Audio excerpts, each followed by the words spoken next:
அன்னை தகவல் சேனலில் இன்றைக்கி என்ன பார்க்க போகிறோம் அப்படின்னா, வங்கி நோட்டு காகித ஆலை India private limited, bank note paper mill India private limited இல் பணி அப்படின்னு சொல்லியிருக்காங்க. எம்ப்ளாய்மெண்ட் டைப் என்ன அப்படின்னா ரெகுலர் பேசிஸ்.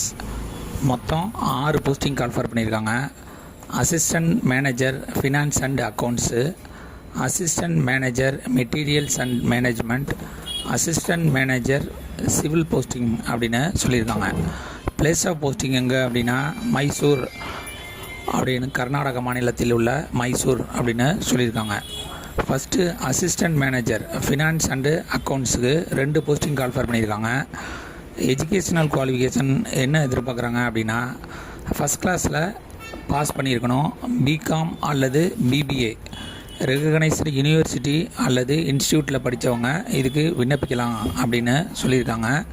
இது தவிர ஐசிஏஐ மற்றும் cost and management accounting ICMAI முடித்தவங்களும் இதுக்கு விண்ணப்பிக்கலாம் அப்படின்னு சொல்லியிருக்காங்க. Next assistant manager materials management 2 posting call for பண்ணியிருக்காங்க. Full time bachelor degree in mechanical engineering அல்லது எலக்ட்ரிக்கல் இன்ஜினியரிங் அல்லது electrical and electronics engineering 60% mark வாங்கியிருக்கணும் அப்படின்னு சொல்லியிருக்காங்க.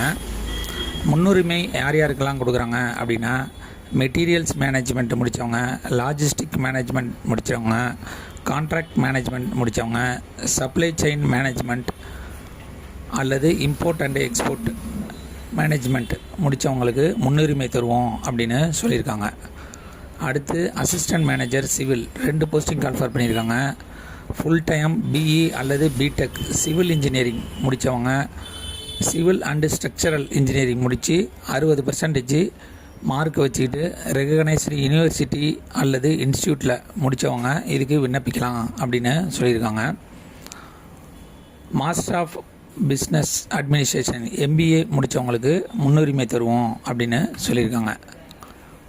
வயது வரம்பு என்ன அப்படின்னா 11/4/2026 அன்னைக்கு அதிகபட்சம் 32 வயசு இருக்கிறவங்க வரலாம் இதுக்கு விண்ணப்பிக்கலாம் அப்படின்னு சொல்லியிருக்காங்க.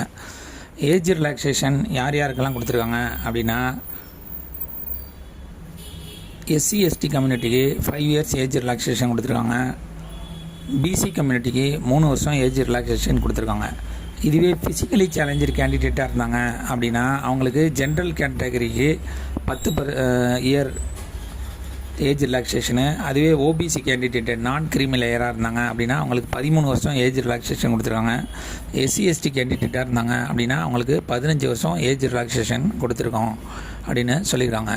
கடைசியாக எக்ஸ் சர்வீஸ்மேன் கேண்டிடேட்டாக இருந்தாங்க அப்படின்னா ஆஸ் பர் கவர்மெண்ட் பாலிசி பிரகாரம் ஏஜ் ரிலாக்ஸேஷன் கொடுப்போம் அப்படின்னு சொல்லியிருக்காங்க. மந்த்லி சேலரி பர் மந்த்து 52,000 அப்படின்னு சொல்லியிருக்காங்க. மெத்தட் ஆஃப் செலெக்ஷன் எப்படி தேர்ந்தெடுக்கிறாங்க அப்படின்னா, ஆஃப்லைன் மற்றும் ஆன்லைன் டெஸ்ட் கண்டக்ட் பண்ணுவோம் அப்படின்னு சொல்லியிருக்காங்க. இதில் செலக்ட் ஆகிறவங்களுக்கு பர்சனல் இன்டர்வியூ மூலியமாக செலக்ட் பண்ணுவோம் அப்படின்னு சொல்லியிருக்காங்க. Application fee SC ST ex serviceman மற்றும் ஃபிசிக்கலி சேலஞ்சர் கேண்டிடேட்டுக்கு எக்ஸாமினேஷன் ஃபீஸுங்கிறது கிடையாது. அதர் கேண்டிடேட்டுக்கு 800 rupees அப்படின்னு சொல்லியிருக்காங்க.